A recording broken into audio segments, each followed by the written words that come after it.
Bonjour à tous, alors aujourd'hui on va faire une petite vidéo de recette, la recette de la panna cotta.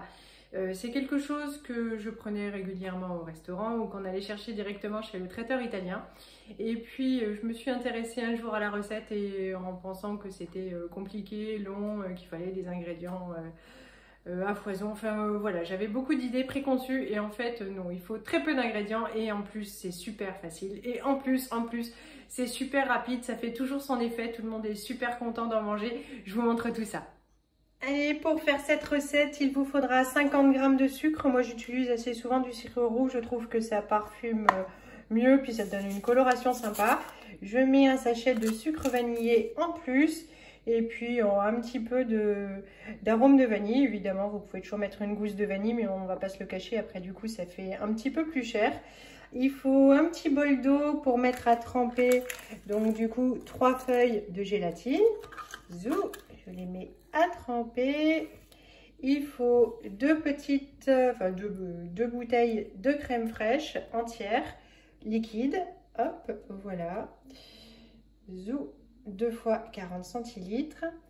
Et puis nous, pour le nappage, parce que ça va aller beaucoup plus vite et parce qu'on a mangé ça cet été au restaurant et qu'on a trouvé ça super bon en Bretagne, et ben on va faire donc au coulis de caramel. Et puis donc voilà, ça fait 6 portions. Quand j'ai acheté ces verres-là, ben voilà, je sais pas, j'ai dû être trop radine. Enfin, je n'en ai acheté que 4, c'est pour ça qu'il y en a 2 différents.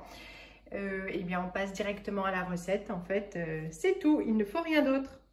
Alors, j'ai déjà mis ma plaque à chauffer un petit peu parce que moi, mes plaques, voilà, elles ne sont pas de compétition. Zou, je mets la crème, première bouteille.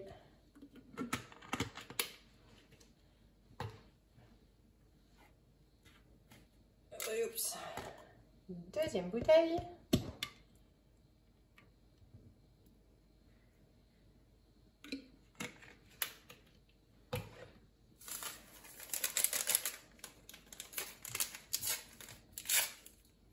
Je vais ajouter le sucre vanillé, le sucre normal,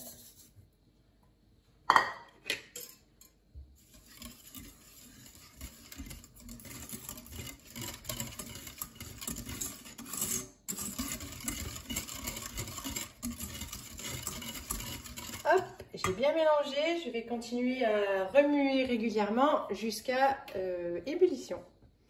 Heureusement que je prépare mes ingrédients à l'avance, j'ai oublié l'extrait de vanille. Voilà, je remue encore. Et j'attends les bulles. Ça y est, on a des grosses bulles. C'est fini. Je coupe ma plaque. Je retire du feu. Zou, je vais couper tout ça.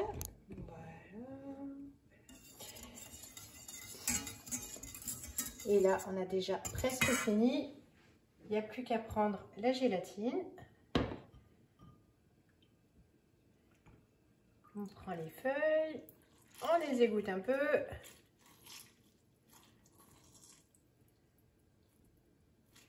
Je les incorpore et on remue jusqu'à une solution complète. Alors, ça m'aura pris 9 minutes. Avec mes plaques de la guerre. La dernière fois, j'avais fait sur la plaque avant, ça m'avait pris 7 minutes. J'avais déjà chronométré, ça va... Mais bon, c'est un petit peu plus pratique là.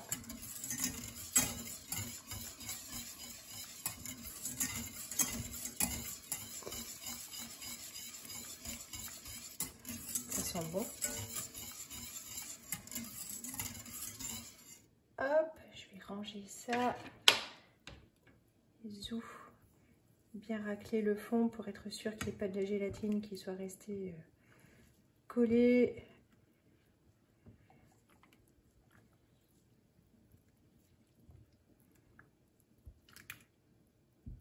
Allez, c'est déjà bon. Je vais remettre un petit coup de fouet, mais zou, je pense que c'est vraiment pas nécessaire. Et je vais aller remplir mes ramequins. Je vais essayer de faire ça proprement. Voilà, j'ai fait ça proprement, ça me fait bien mes 6 ramequins. Bon, j'avoue, j'ai triché un peu, hein, voilà. Mais je vais les laisser donc refroidir un peu avant de les mettre au frigo. Pour indication, donc en fait chez moi au bout de 4 heures au frigo c'est déjà pris. En général je fais ça le soir pour le lendemain ou bon, le matin pour le soir. Pour nous ce sera donc pour ce soir. J'attends un petit peu parce que sinon mon frigo va prendre cher, c'est quand même bien chaud. Et puis j'enfourne. À ce soir. Ça y est, chez nous c'est le moment du dessert, donc ça a passé toute l'après-midi au frigo. Alors pour les petits ramequins plats, la crème brûlée, en fait au bout de 2 heures c'était pris. Hop, voilà la texture. Et nous on rajoute donc ça, parce que c'était rapide. Alors avec du coulis de fruits rouges, du coulis de mangue, que vous le fassiez maison ou que vous l'achetiez tout près, c'est bien aussi. Nous, c'est juste pour être plus pratique et plus rapide quand on veut quelque chose vite fait. Et puis en même temps, je vous l'ai dit au restaurant, on avait trouvé ça délicieux. Donc voilà, et nous, on n'a plus qu'à manger. J'espère que cette recette vous aura plu. Je vous fais de gros bisous et je vous dis à une prochaine. Salut!